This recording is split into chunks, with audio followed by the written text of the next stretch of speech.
Are you dreading the Christmas holidays and going to family events where you know what the food's going to be like and you remember what you felt like after eating it last year? Hi, I'm Melissa Rose with Sagebrush Wellness, and I totally get where you're at, especially if you are working on getting better, especially from some sort of a gut issue or autoimmune challenge.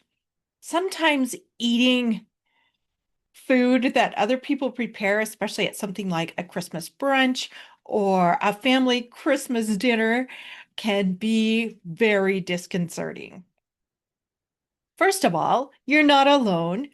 Second of all, if you haven't already, please read the blog that I wrote for you last week. I really dive into how to know because a lot of people don't really truly know what foods are reactive to them. I really broke that out for you in the blog. But today I want to chat with you about how do we make those Christmas beautiful celebrations not be so hard on our bodies, right?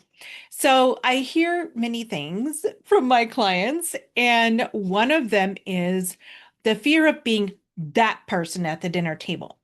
So, for example, when they pass the yummy rolls, and if you're sensitive to gluten, you know what that's going to do to your body, so you'll pass. Or being the person that the only one who doesn't have pie and ice cream or something like that, right? That feels weird. It just does. But when you're really serious about working on your wellness, sometimes that's okay. It's really okay to be that person, right?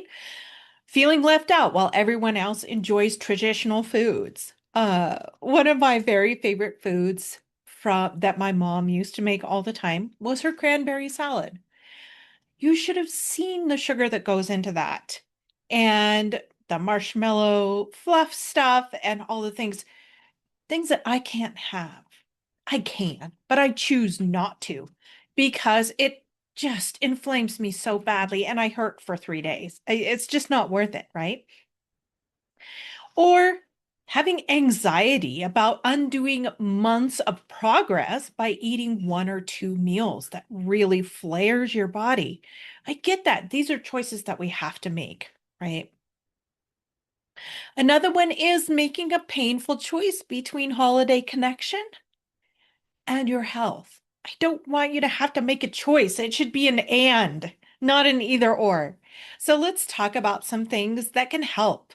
I put together a fun little recipe guide for you, things that you can make and take with you to the Christmas celebration. You'll find the link to be able to access that in below this video or in the video. So let me just walk through some of the recipes. Something that we love at our house is to have really fun, festive drinks available for people who come to celebrate with us, right? So in the recipe guide, I put in a pomegranate spritzer, and you can make this however you like, but it's a festive, fun drink that goes very, very well for individuals who have food sensitivities.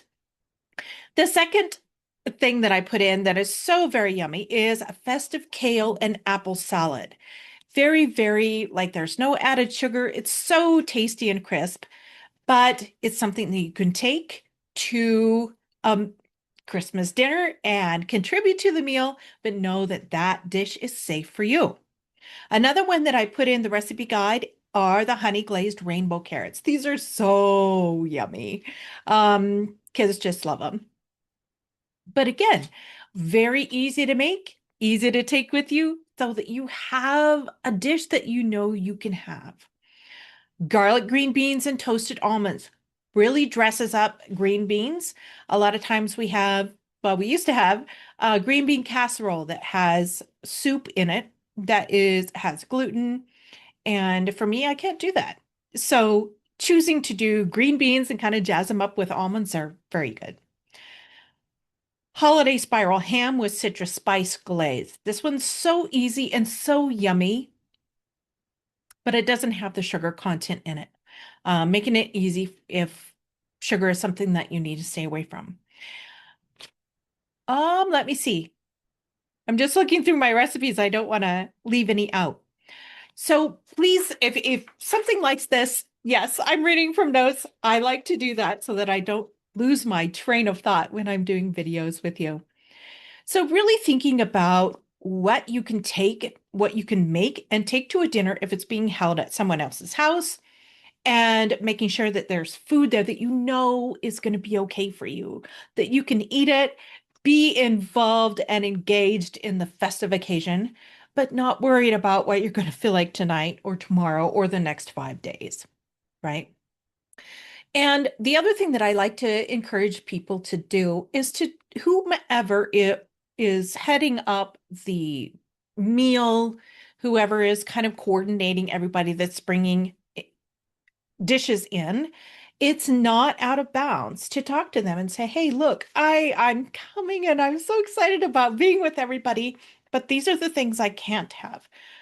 And then if you kind of know what everybody else is bringing, you can bring dishes that are safe for you. You can fill in the gaps.